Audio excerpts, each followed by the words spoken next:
biaya umroh kemarin yang Pak Al dan Bu Al kena berapa itu untuk 2 orang ini? Orang 138, Pak. Berarti 2 orang 76. 76. Iya, bisa beli mobil.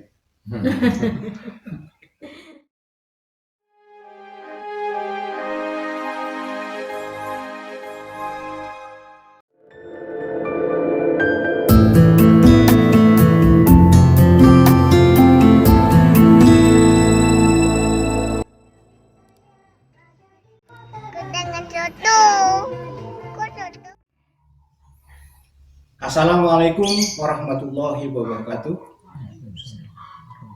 Para pemirsa berkah kisah nyata inspiratif, alhamdulillah hari ini saya sudah berada di rumah Bapak Al dan Ibu Al. Beliau berdua ini adalah teman saya, kurang lebih 4 tahun ya Pak Al, Bu Al ya. Dan saya hari ini silaturahim karena mereka pada tanggal 23 April kemarin baru saja menunaikan ibadah umroh dan alhamdulillah sampai di tanah air dengan selamat.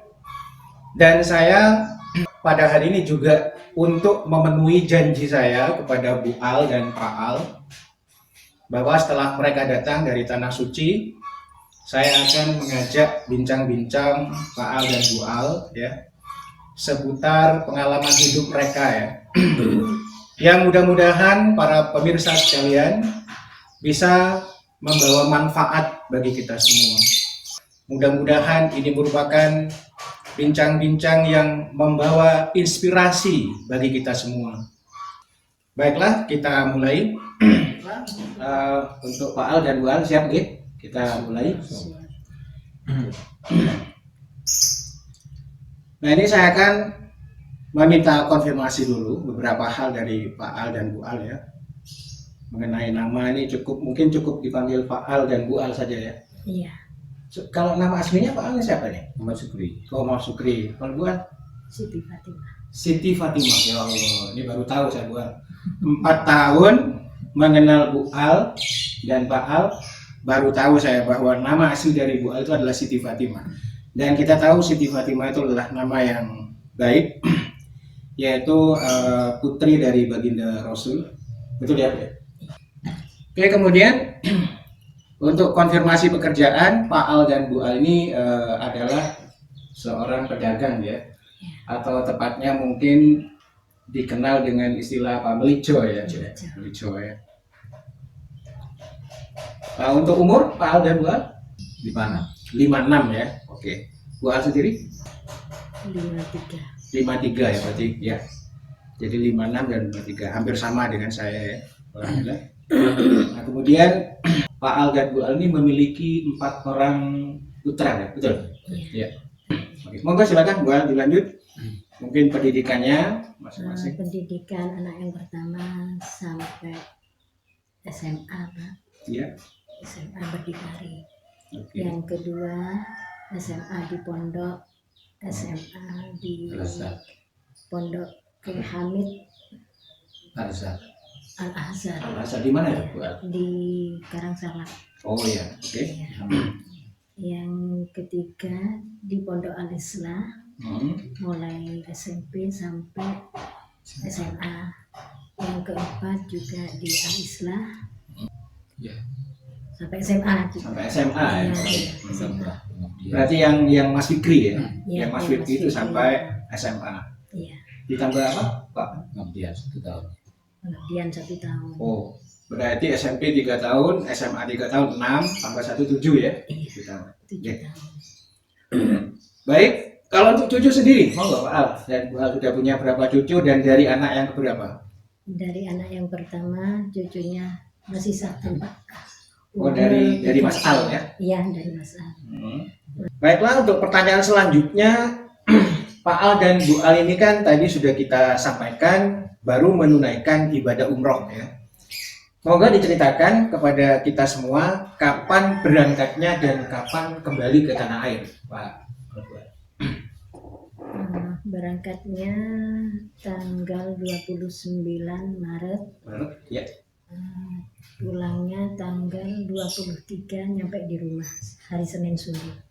Oh, berarti berangkatnya itu sebelum Ramadan ya? Iya, sebelum Ramadan. Tetapi sempat meluangkan waktu mungkin beberapa hari atau berapa minggu gitu ya di sana Ramadan sudah masuk. 2 hari. Sebelum 2 hari sebelum puasa. 2 hari di situ Pak, 2 hari di perjalanan. 2 hari nyampe di Mekah pas puasa. Oh gitu, nggih. Berarti sebagian besar waktu yang diluangkan di tanah suci itu adalah bulan Ramadan, betul ya? Iya. Berarti melaksanakan puasa dan segala macam ibadah-ibadah yang lain, insya Allah itu pahalanya berlipat ganda ya. Insya Allah, oke, luar biasa ini. Baik, nah sehubungan dengan ibadah umroh tadi, Bapak Al dan Bu Al ya, monggo diceritakan pengalaman apa yang paling berkesan selama di tanah suci? Yang paling berkesan, monggo. Mungkin dari Pak Al dulu.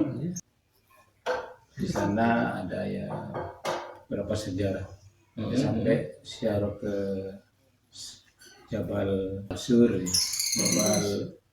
Jabal Rahmah.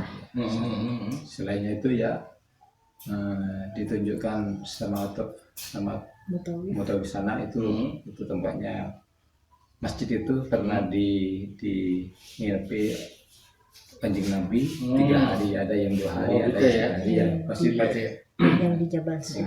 Jabal Sur itu ya. Cuma nggak sempat naik ke sana, soalnya pas hari pertama puasa.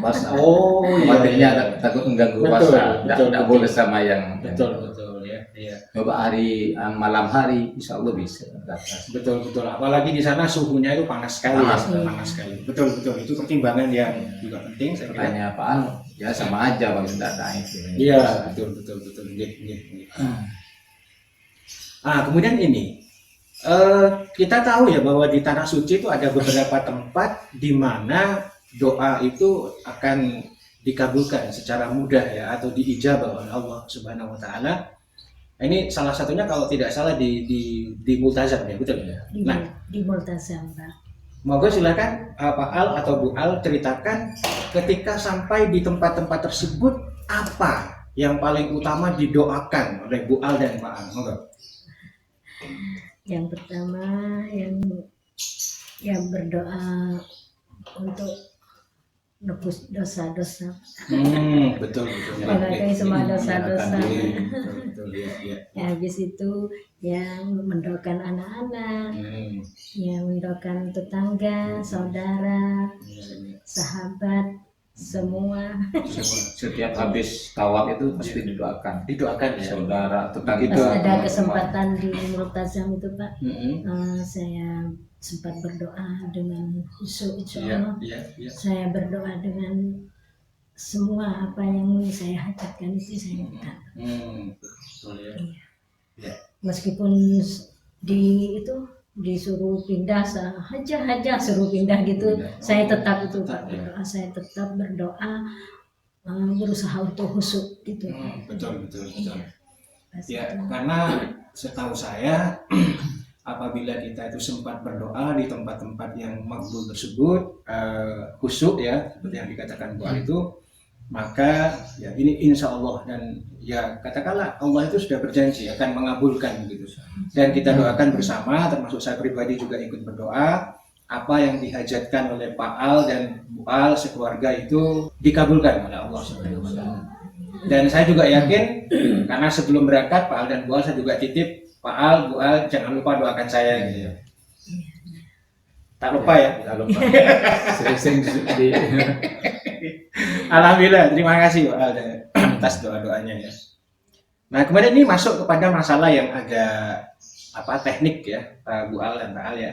Jadi sekali lagi saya tegaskan, kalau ada 1, 2 atau mungkin beberapa pertanyaan dari saya, kemudian Pak Al dan Bu Al tidak berkenan untuk menjawab, gak ada masalah ya. Gak ada masalah, itu hak ya. Ini saya ingin bertanya tentang biaya umroh sekarang, juga mungkin informasi bagi pemirsa, karena tiap tahun itu kan beda ya, naik biasanya. Kalau yang terakhir biaya umroh kemarin yang Pak Al dan Bu Al kena berapa itu untuk 2 orang? Orang 138 Pak. 38, cukup tinggi ya. Iya. Berarti hampir 40. Berarti 2 orang 76. 76. Iya, 76 juta ya. Bisa beli mobil. Nah, ya. 76 juta itu sudah bisa beli mobil loh, Pak Al. Meskipun nggak baru loh ya. Tapi tahunnya tahun baru termasuk. Oke, alhamdulillah. Nah, kemudian berangkatnya lewat travel bureau apa ini, Pak Al? Samsam Samsam. Itu nama biro travelnya ya, Samsam. Itu di mana, Pak Al? di Bondowoso Bondowoso. Bondowoso. ya, kantornya. Oke. Nah, sekarang gini, saya ingin tahu ya, kenapa Pak Al dan Bu Al tuh menggunakan jasa apa PT ya, PT Samsam PT di Samsam. Bondowoso. Sedangkan Pak Al dan Bu Al tuh tinggal di Jember. Kenapa? Alasannya apa?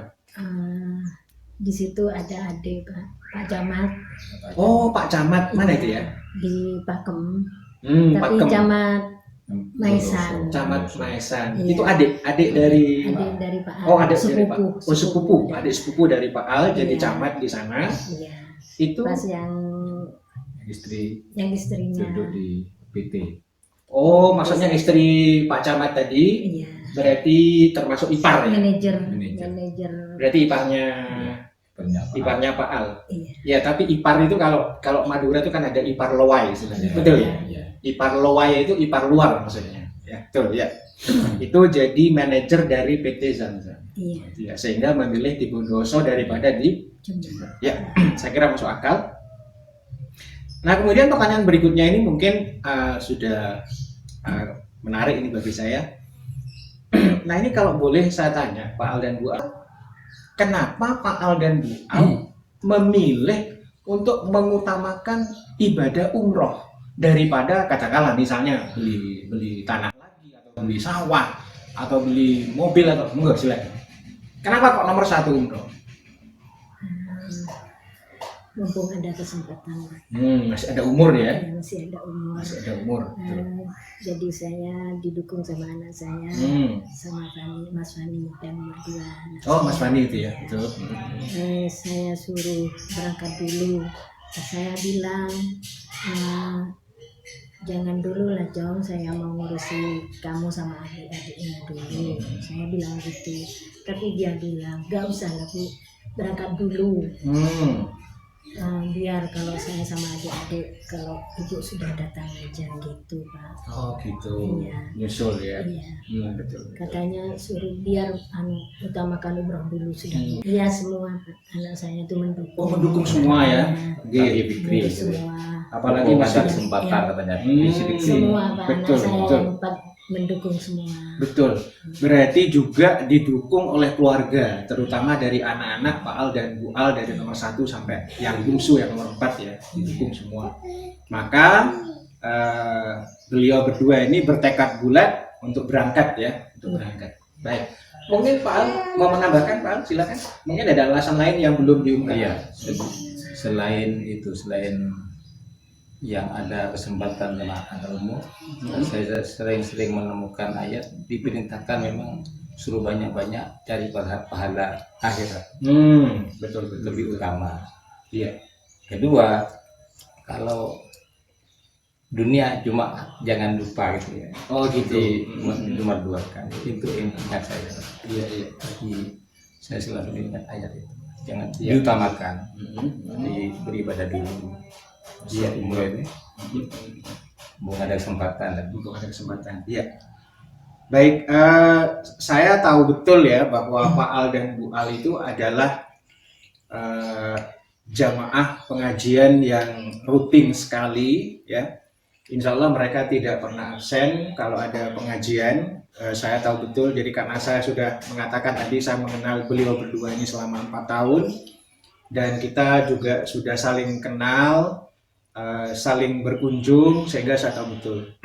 Dan tadi Pak Al mengatakan dari ustadz atau mungkin kiai yang istilahnya yang dianggap guru oleh Pak Al itu ada pesan bahwa kita itu harus menomorsatukan ibadah akhirat daripada dunia. Ya, saya kira saya setuju betul ya. Karena bagi saya pribadi tidak banyak orang yang katakanlah mengutamakan untuk membelanjakan atau memberikan prioritas ya, mengutamakan belanja atau menggunakan uang yang mereka dapat itu untuk ibadah akhirat. Biasanya kalau tiba-tiba dapat rezeki banyak itu yang dipikirkan adalah mungkin beli mobil dulu ya, mungkin memperbaiki rumah dulu atau beli sawah atau apa. Nah, tapi beliau berdua ini tidak. Mereka memilih untuk umroh dulu. Nah, ini adalah pilihan yang menurut saya ya tepat sekali. Ya, tepat sekali. Nah, kemudian menyusul pertanyaan berikutnya ini Pak Al Bu Al. Oh ya, saya baru ingat bahwa sebentar lagi Pak Al dan Bu Al ini akan mantu ya. Insya Allah. Kalau tidak salah 2 bulan lagi. Insya Allah. Betul ya? Iya. Setelah hari raya besar ya. Insya Allah ya. Nah, Iya. betul. Saya dengar dari Mas Fikri.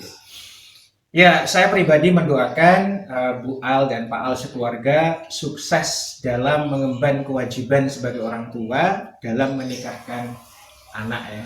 Itu adalah wajib hukumnya. Dan alhamdulillah semoga kegiatannya itu akan lancar ya dan sukses. Amin. Ya, monggo silakan diceritakan apa alasan atau prinsip ya mengapa kok memilih sekolah agama daripada sekolah umum. Oh, silakan. Pak Al dulu boleh atau Bu Al silakan. Iya Pak, soalnya zaman sekarang kan takutnya dari pergaulan. Gitu. Kalau di pondok kan tinggal mikir biaya gitu. Betul. Setuju saya, setuju. Ya, memang yang lagi Pak, saya ingin anak-anak itu bisa Al-Quran. Begitu ya. Iya. Sedikit biar gimana bisa menjaga derajat orang tua. Betul. Ya, saya kira luar biasa sekali alasan dari Bu Al. Mungkin Pak, silakan bisa ditambah Pak Al. Enggak ya, Mas. Memang saya dari dulu kalau punya anak, saya memang niat pingin dipondokkan karena mengutamakan agama. Betul ya. Karena hidup ini kan sebentar, Pak. Kalau sebentar. agamanya nanti kan kurangan, Kurang kuat. kurang jelas kan khawatir nanti. Betul. Apalagi pergaulan sekarang, Pak. Ya, pergaulan sekarang ini gampang ikut. Terpengaruh. Iya, terpengaruh. Iya. Pengaruhnya besar sekali lingkungan. Betul. Kecuali sudah akidahnya kuat, tidak mungkin. Betul. Pondoknya sudah di pondok sudah matang, Iya. akidahnya sudah kuat, tidak khawatir lagi orang tua. Iya. Tapi cuma pondok 6 tahun itu khawatir sih ya. Masih kurang sebenarnya. Betul ya. Betul. Maka saya bersyukur anak saya sendiri bisa melanjutkan sendiri dia ya. Oh begitu ya. Bisa berjuang sendiri maksudnya. Iya. Saya bersyukur sekali. Alhamdulillah agak sukses. Sukses ya. Iya. Kalau tidak salah saya mendengar yang bungsu ya, yang Mas Fikri Baihaqi itu sudah jadi ustadz ya, Pak Al ya, sudah jadi pengajar. Dan bidang keilmuannya juga saya salut luar biasa, yaitu Mas Fikri ini adalah pengajar atau ustadz di bidang Al-Quran untuk anak-anak yang nanti dijuruskan atau tujuannya adalah untuk menghafal Al-Quran ya, calon-calon hafiz. Nah, ini luar biasa, alhamdulillah. Saya tidak bisa membayangkan ya bagaimana rasa bangga, kemudian rasa senang, rasa bahagia dari Pak Al dan Bu Al memiliki anak-anak ya, memiliki 4 orang putra yang semuanya latar belakang pendidikannya itu adalah agama ya, agama Islam. Dan tadi saya ingin menggarisbawahi perkataan dari Bu Al dan juga Pak Al bahwa alasan mereka mengapa memilih sekolah agama adalah karena mereka itu takut sekali putra-putra mereka itu terpengaruh oleh hal-hal yang negatif atau tidak diinginkan. Sehingga tadi Bu Al mengatakan kalau saya memilih pondok, maka yang saya pikirkan itu lebih ringan, yaitu mungkin hanya biaya begitu ya, hanya uang untuk ya katakanlah SPP atau kebutuhan-kebutuhan lain selama di pondok tersebut. Nah, ini luar biasa. Nah, ini mengenai biaya nih Pak Al dan Bu Al ya. Apakah selama bertahun-tahun, katakanlah kurang lebih berapa tahun tadi Pak? 6 ya? 7 tahun. Oh, selama 7 tahun itu mungkin Pak Al dan Bu Al mengalami kendala atau kesulitan dalam biaya pendidikan anak. Jadi bagaimana perjuangan Bu Al dan Pak Al dalam menunaikan katakanlah pembayaran SPP dan lain-lain? Monggo. Ya, Ceritanya bagaimana? kalau di pondok itu kan ada subsidi. Oh, dari gitu. pondok, ya. Subsidi nggih. Kuatnya bayar berapa Oh, gitu. separuh. Iya. Saya jadi milih yang bayar separuh. Luar biasa. Ada bantuan dari Pak Yai itu. Hmm. Kalau kuatnya berapa gitu. Jadi saya ngambil yang separuh. Yang separuh. Anak dua. Ada dua. Berarti 700. Biasanya kan 700, ngambil yang 350 saya. Oh gitu. Iya. Ini maksudnya 35 untuk satu orang? Atau? Satu orang. Oh, berarti aslinya itu Aslinya 700. kali dua. Ya itu. Oh, Iya. kali dua ya. Iya. Akhirnya karena ngambil yang separuh, berarti 350 kali dua. Iya. Berarti total 700 700. untuk dua orang anak nih. Iya. Alhamdulillah ini. Iya. Pas ada waktu mau ujian itu Pak, pas Iya. biaya kurang, pas waktu ujian katanya kalau nggak lunas kan nggak boleh ikut ujian. Saya jadi beranikan diri untuk menghadap Kiai Pak. Oh, secara pribadi ya. Iya, Nggih, monggo. langsung menghadap Bagaimana Pak Yai. ceritanya? Ya kalau bilang kalau saya masih belum lunas Pak Yai, mohon maaf, anak saya mau ujian. Nggih. Jadi Pak Yai langsung tapi Pak langsung Memaklumi ya. langsung ACC Ya. ya dimaklumi, ya boleh ikut gitu Oh, Pak. gitu. Pokoknya Oke, bisa oke, menghadap. oke. Saya beranikan diri. Betul, Pak betul. Alnya tidak mau Pak. Oh. Saya yang beranikan diri. Biasanya memang ibu-ibu yang lebih berani. Nggih. Ya itu pas Pak saya nyoba berani lah gitu Pak. Iya. Baik. Nah, ini para pemirsa ya. Jadi saya terus terang, saya pribadi mengalami hal yang sama dengan Bu Al dan Pak Al ini ya, di mana ada ya anak-anak. Saya punya 2 putra ya. Jadi saya pernah ya, kalau tidak salah 2 kali atau 3 kali begitu ya, meminta keringanan pada sekolah dan kampus di mana anak saya sekolah atau kuliah. Nah, ini memang membutuhkan keberanian khusus. Ya, kalau tidak berani ya gimana? Mungkin malu atau apa gitu. Tapi karena memang keadaan, saya beranikan diri untuk menghadap waktu itu pembantu dekan 2 ya, bagian keuangan itu. Bahkan saya sempat menembusi pembantu rektor 2 untuk meminta keringanan biaya. Sebenarnya keringanan itu kalau saya lebih kepada penundaan, karena waktu itu mungkin kekurangan uang atau dana belum ada. Saya minta waktunya itu ditambah, dan alhamdulillah di luar dugaan saya, Pak Rektor kemudian dekan itu menyetujui, jadi nggak apa-apa gitu ya. Nah, ini juga mungkin informasi kepada pemirsa bagi yang mengalami kesulitan atau kendala di bidang biaya pendidikan putra putrinya.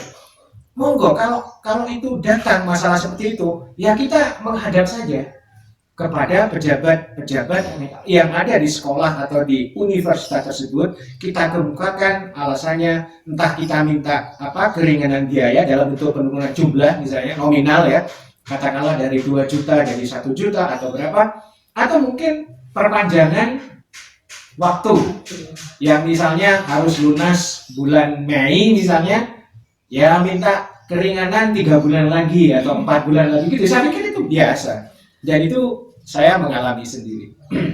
Baik, terima kasih Pak Al dan Bu Al, itu luar biasa pengalamannya. Kemudian, nah ini masih berkaitan dengan pendidikan anak.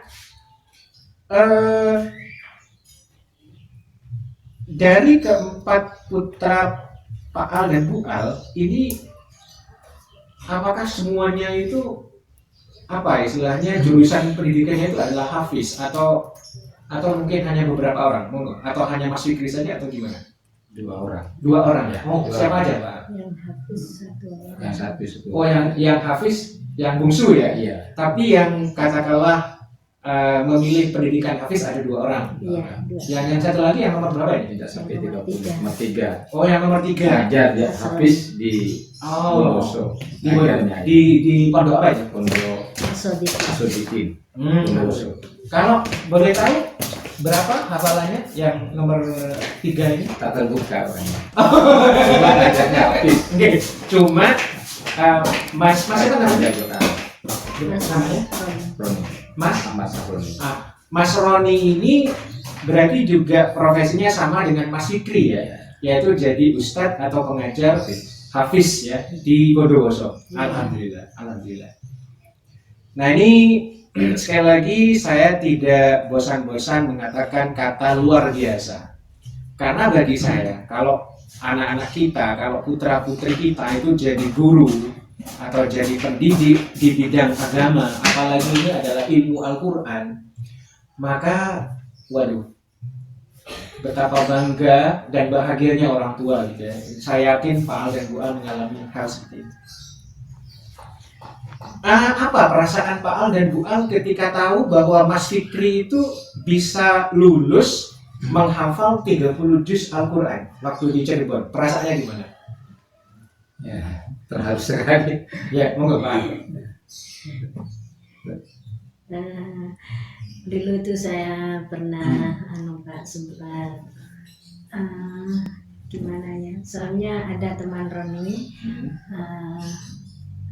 belajar hafiz itu 7 bulan Pak. 7 bulan. 7 bulan mau sampai 30 juz itu sampai 7 bulan itu Pak. Itu mohon maaf, siapa itu? Temannya Oh, temannya Roni. Mas Iqbal Iya. namanya. Oke, Mas Iqbal ya. Pas itu hafal 30 itu pas kesini Pak. Saya pas nanya sebenarnya gimana Jong, bangganya Jong. Iya Bu gitu, saya ikut bangga Pak, soalnya sudah hafal 30 juz. Habis itu pas anak saya, pas saya berpikir kalau anak saya pas ada yang hafal 30 juz, saya gimana bangganya gitu saya Pak. Alhamdulillah tidak lama pas anak saya Fikri, nah itu pas daftar yang itu Pak, yang di Cirebon ya? Iya, yang di Cirebon yang nasional itu. Nasional, betul. Ya pas selama 29 hari itu pas jam 8:30 pas telepon saya Pak, kalau sudah hafal. Alhamdulillah. Ya. Yang temannya Roni itu 7 bulan, alhamdulillah kok anak saya 1 bulan. 1 bulan. Itu pun saya sempat nangis Pak. Iya. Saya sama Pak Keluarga nangis. Saking terharunya si Iban nih. Saya ikut nangis. Iya. Kan berangkat dari sini, Iya. pulangnya harus ke sini, bukan ke rumahnya sendiri. Iya, betul. Menjelaskan bahwa saya sudah lulus Pak. Iya. Apa senangnya orang tuanya kepada saya nangis tuh Pak. Mas Iqbal ini sebelum pulang ke orang tuanya justru ke sini dulu untuk mengabari. Iya, mereka juga. Luar biasa. Saya nangis waktu itu. Ya. Jadi itu membuat Pak Al dan Bu Al itu benar-benar juga merasa bahagia dan bangga ya. Karena ternyata Mas Fikri Baihaqi itu bisa hatam atau lulus hafalan Al-Quran 30 juz hanya dalam waktu 1 bulan ya. Dan kalau tidak salah saya pernah tanya ke Mas Fikri itu 29 hari. Betul sakit banget. Iya, karena sakit 2 hari, betul. Nah, untuk para pemirsa yang ingin tahu cerita lengkapnya bagaimana Mas Fikri, yaitu putra bungsu dari Pak Al dan Bu Al ini menghafal Al-Quran hanya dalam hitungan hari ya, yaitu tepatnya 29 hari, bisa menonton video di channel ini ya, silakan dicari sendiri di beranda atau mungkin di channel ini dengan judul Putra Seorang Pedagang Hafiz Al-Quran dalam waktu 29 hari. Jadi kira-kira itu kata kuncinya. Baik, kita lanjutkan. Nah, ini ada pertanyaan lain ya tentang pendidikan Mas Fikri ini. Apakah dari awal ya Pak Al dan Bu Al sebagai orang tua itu ikut memberikan dorongan pada Mas Fikri untuk menjadi seorang hafiz? Atau itu murni dari anaknya sendiri, dari Mas Fikri sendiri? Monggo. Itu memang dari anaknya Pak. Oh, yang murni dari anaknya ya, ingin menjadi seorang penghafal Al-Quran. Iya. kemudian Pak Al dan Bu Al tinggal apa ya, mendorong, Iya. mendorong, Pernah nanya itu. Pak. mengikuti gitu ya. Iya, pernah nanya sama saya, Iya. Ibu umur berapa? Gitu. Saya umur 50 gitu saya. Ada apa dong? Nggak apa-apa gitu cuma Pak. Iya, iya. Nah, habis itu pas bilang saya mau ya Bu, mau daftar trafik. Iya sudah Jong, tapi gimana ganjarnya kamu? Ya nggak apa-apa Bu, nanti pas ada waktu luang, ada waktu liburan gitu katanya. Iya, iya, iya. Dia bilang gitu. Waktu tidak lama Jong, insya Allah enggak Bu. Saya nyoba yang 1 bulan gitu katanya. Program 1 bulan. Iya. Iya, iya. Ya saya bilang ya udah Jong, enggak apa-apa. Itu lebih baik ya, lebih cepat lebih baik gitu saya Iya, bilang. iya. Iya. Karena juga mungkin ada kaitan dengan biaya ya. Iya. Bu Al ya. Iya. Ya, jadi saya tahu betul karena saya dapat cerita langsung dari Mas Fikri ya waktu itu bahwa biaya yang dibutuhkan selama 1 bulan itu kurang lebih 6 juta ya. Iya. Atau mungkin bisa lebih karena ya mungkin beli ini, beli itu, mungkin di sana perlu apa gitu ya. Iya. Ya mungkin 6 sampai 8 gitu mungkin ya. Perkiraan saya begitu dan alhamdulillah keluarga dari Pak Al dan Bu Al termasuk Mas Fikri sendiri ini dapat pertolongan dari Allah agar semuanya itu lancar ya. Jadi sehingga masalah keuangan tidak jadi kendala lagi gitu ya. Oke. Baik, jadi murni dari anak sendiri kemudian tinggal memberikan dorongan begitu. Dan tadi luar biasa apa yang dikatakan Bu Al dan juga Pak Al bahwa salah satu keinginan mereka untuk katakanlah mendorong anak-anak untuk jadi penghafal Al-Quran itu adalah supaya mendapatkan kehormatan atau kemuliaan, atau tadi Bu Al itu mengatakan dengan istilah mengangkat derajat begitu ya. Dan setahu saya, mohon maaf ya Pak Al dan Bu Al, saya pernah membaca juga sebuah hadis. Saya pernah mendengarkan tausiah dari Ustadz Adi Hidayat bahwa belajar apalagi menghafal Al-Quran itu adalah satu ibadah yang sangat diutamakan dalam ajaran Islam. Kenapa? Karena bagi orang tua yang putra-putrinya itu menjadi penghafal Al-Quran, maka Allah itu menjanjikan mahkota kemuliaan atau mahkota kehormatan bagi kedua orang tua. Bahkan saya sempat juga pernah membaca di hadis yang lain bahwa jika ada salah satu keluarga kita, mungkin anak ya, anak itu menjadi seorang hafiz atau penghafal Al-Quran, apalagi sampai 30 juz, maka Allah itu akan memberikan kemurahan. Kemurahan apa? Yaitu Allah akan mengangkat derajat 10 anggota keluarga dari si penghafal Al-Quran itu. Bahkan ketika katakanlah jatahnya itu akan masuk neraka begitu ya, gara-gara seorang anak saja yang hafiz atau hafal Al-Quran, ini Allah akan mengampuni dosa-dosa dari 10 orang anggota hafiz tersebut, sehingga akan diampuni, otomatis akan diangkat dari neraka untuk dipindahkan ke surga. Ini saya pernah membaca hadis seperti itu. Mudah-mudahan itu adalah hadis yang sahih. Ini hampir selesai Pak Al dan Bu Al. Baik, tadi Bu Al dan Pak Al mengatakan bahwa yang diutamakan adalah pelajaran atau pendidikan agama, betul.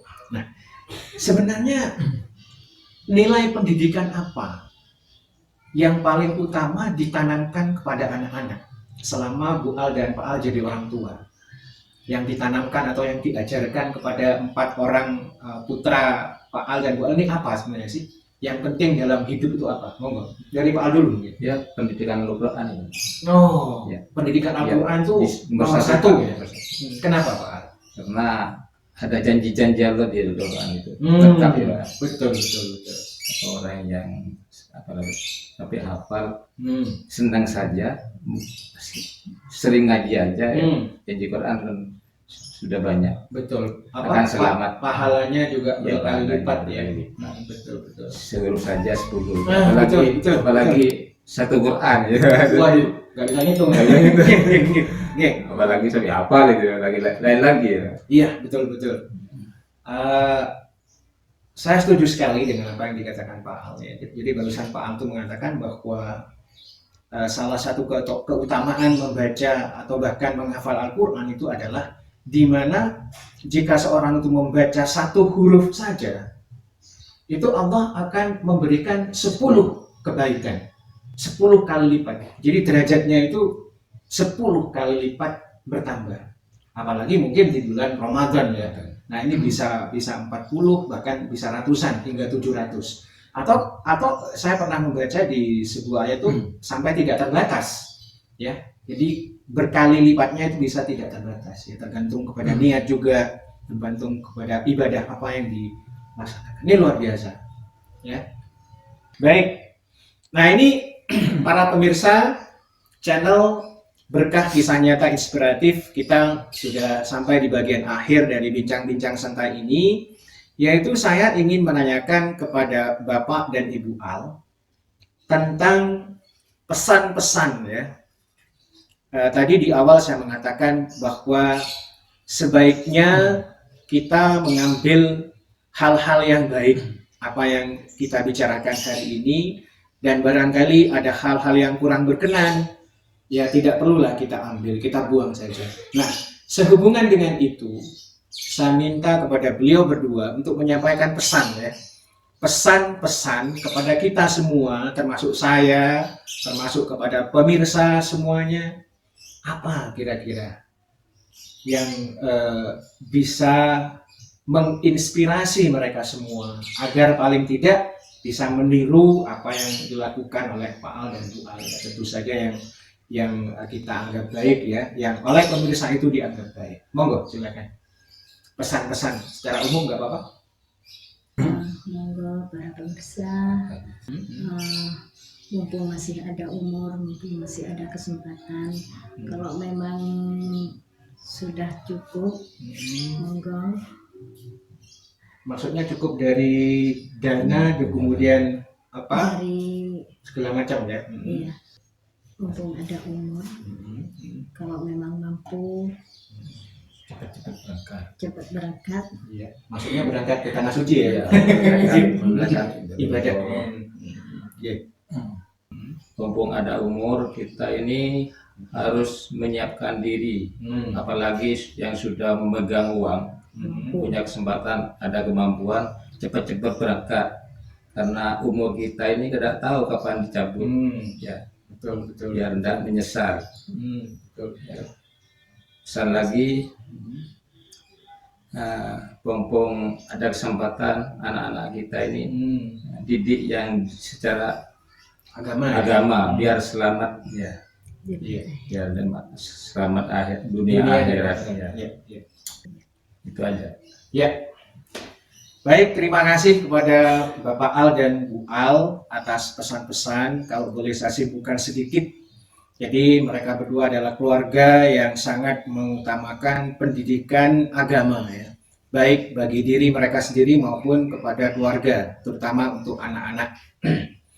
Dan juga perlu digarisbawahi tadi Pak Al dan Bu Al berpesan bahwa senyampang hayat kita masih dikandung badan, dalam arti masih ada umur, lebih baik kita mensegerakan untuk melaksanakan ibadah-ibadah yang diwajibkan oleh Allah maupun yang disunnahkan. Karena menurut beliau berdua tadi, yang saya kira juga merupakan pendapat umum, bahwa umur itu tidak ada yang tahu selain Allah. Malaikat saja itu tidak tahu. Itu adalah rahasia tunggal milik Allah. Barangkali kita akan dicabut nyawanya oleh Allah pada umur 30. Barangkali dicabut nyawanya pada usia 50. Atau mungkin 60 tahun, bahkan mungkin 80 tahun. Kita tidak tahu.